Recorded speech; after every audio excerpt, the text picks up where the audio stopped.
ఆయన ఇక్కడ లేడు. ఆయన లేచియున్నాడు. లూకాసు వార్త 24వ అధ్యాయము 6వ వచనము. యేసును సమాధిలో నుండి విజయోత్సాహముతో లేపిన మన సర్వశక్తుడగు దేవునికి కృతజ్ఞతాస్తుతులు చెల్లించుచునే 3వ దినమున ఆయన మరణమును జయించి సాతానును ఓడించి సమాధిని గెలిచి తిరిగి లేపబడెను.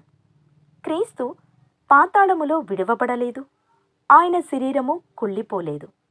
చనిపోయిన ప్రతి ఒక్కరి శరీరము కుళ్ళిపోయినది, కాని ప్రభువు ఒక్కరిది తప్ప. మరణం ఆయనను బంధించి ఉంచుట అసాధ్యము.